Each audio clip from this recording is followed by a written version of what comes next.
Today we're going to be cleaning canning jars to get them ready for long-term storage.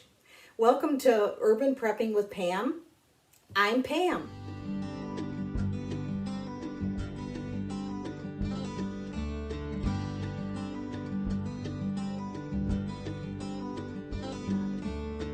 I'm going to fill these jars. Water for projects like this, so I didn't use tap water. But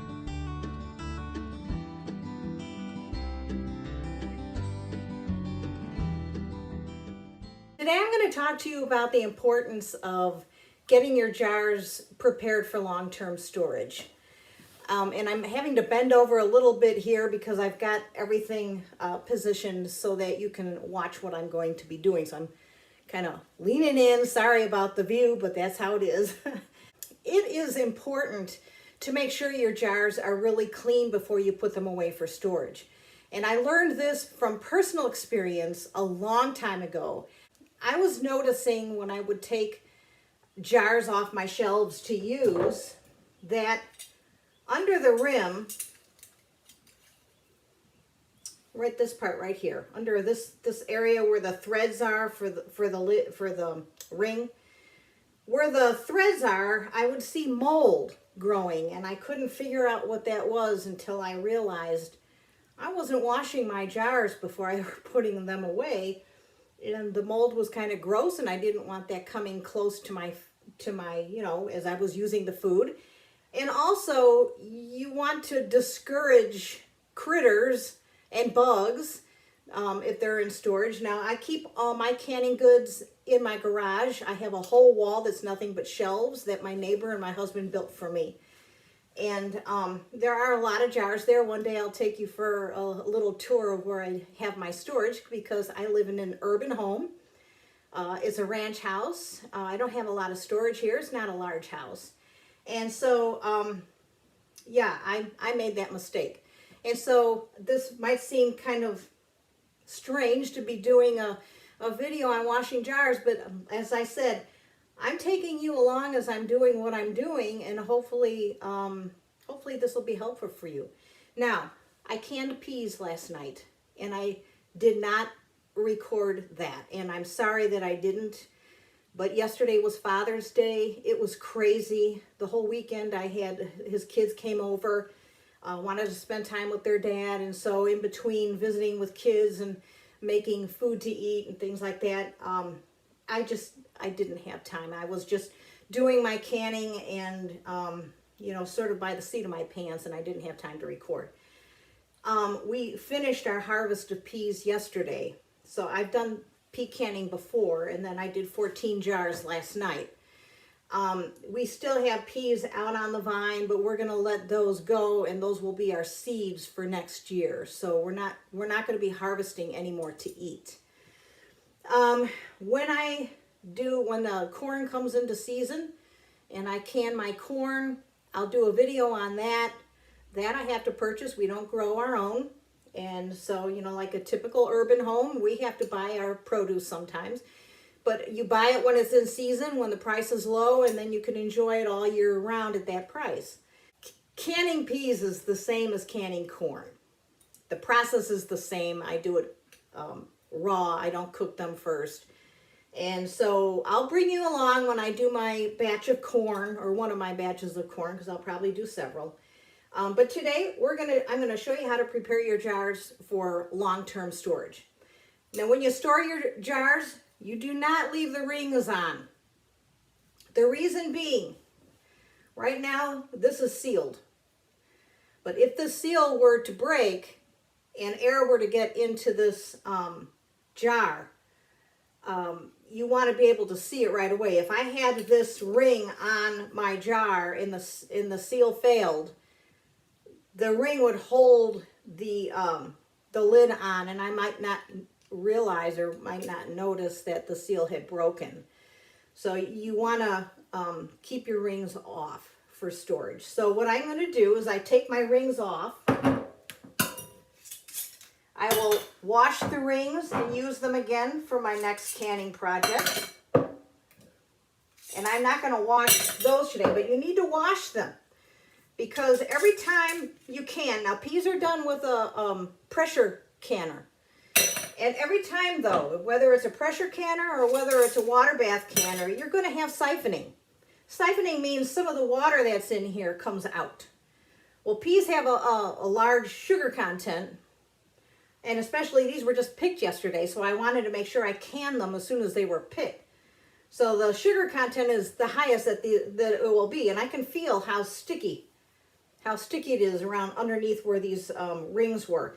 And also, you can see kind of how cloudy the jars are, and that has to do with the minerals that are in our water. We have Lake Michigan water, which is really great water, but it still has a mineral content. Now you can kind of combat that, and I have done that for years, by pouring vinegar in your canning water.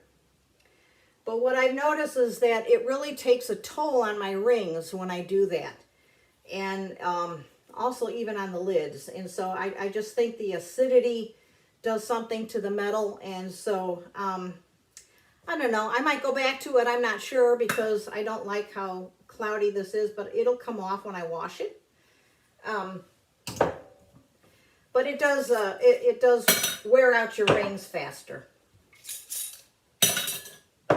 Now I am thinking about buying stainless steel rings. Yes, they do make them. And if I do that, I'd just get rid of all these rings, because I never throw them out unless they go bad. You know, they do get rusty and then they have to go, or they get bent. And so I always want to keep a supply with me. Now you can see, I don't know if you can see this on this ring, the inside and the outside. I have used this ring with vinegar, and it's turning the ring black. Okay, so my rings are off. And when I wash my jars, I wash them as if I was washing dishes. So I take my sponge, and I use hot water. I put dishwashing liquid on my sponge and get it soapy here. And then I just start, I make sure I get under that ring where the ring was, where the threads are. And I just go down, I start at the top and I go down and I scrub. I want to get all that sugar, all those food particles, and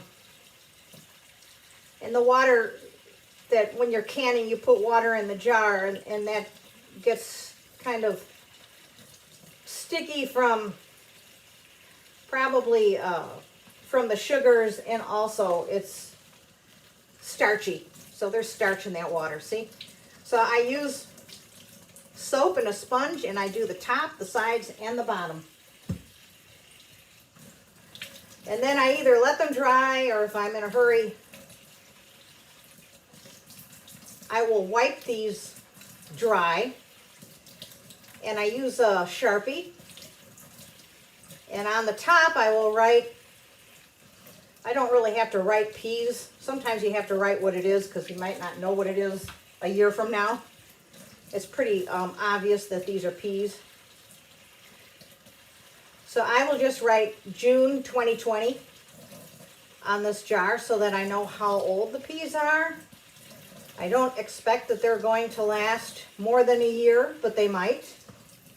And if they do, I'll go ahead and eat my home canned food for a couple of years, maybe even 3. It really depends.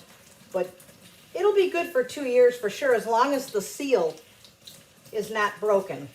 As long as your food remains sealed, it is safe.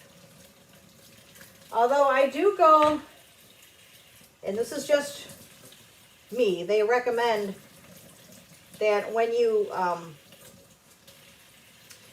eat your jarred food, when you open it up, they recommend that you put it in a pan and you let it boil for 10 minutes before you eat it. Just in case there's anything in there. And actually, you should be doing that anyway, even when you open a can that you purchased at the store. Just to be extra safe.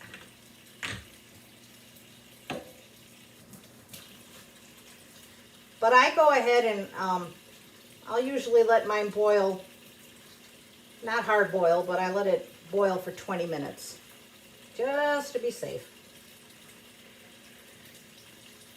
And I'll tell you why I decided to go that route, even though the recommendation is 10 minutes. I belong to a lot of Facebook groups. And this was several years ago. On one of my canning groups, somebody had posted that I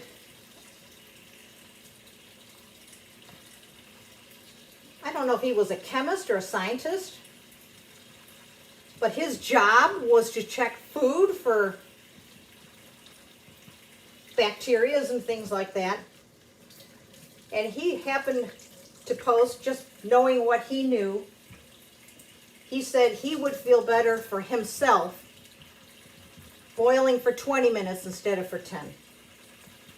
And I figure this is a guy who knows what he's talking about.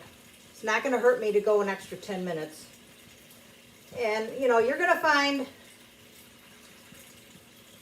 you know, that's just what I do. I hope that you're following a bunch of people on YouTube. Because the more people you follow, the more you're going to learn. Not everybody does everything. Everybody's got their own way of doing things. I'm sure not everybody washes their jars the way that I do. All I can tell you is experience. And since I've been washing my jars, I've had no problem with mold around the tops of the jars or where the threads of the jar are. It doesn't happen anymore. And I'll tell you, I have a lot of jars in storage. And I don't want to do anything to encourage bugs. I mean, as it is, I have to deal with spiders. I'm not happy about that. But I don't use poisons either. So to get rid of the spiders, I just fill a spray bottle with some vinegar and I put lemon essential oil in the spray bottle with the vinegar. And I go around and I spray all my shelves when I'm cleaning my shelves.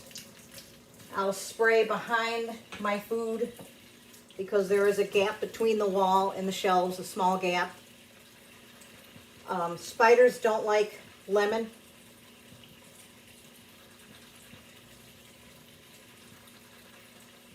They also don't like tea tree oil.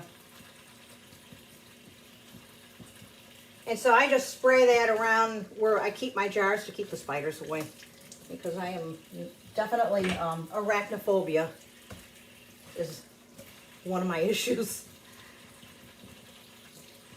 And these are in my garage. Because I only have a small pantry in my kitchen and it's certainly not enough for all the jars that I have. And so I'm grateful to my husband. We used to have some shelving units, but even that wasn't enough. And when you put a lot of jars on shelving units, it could be heavy.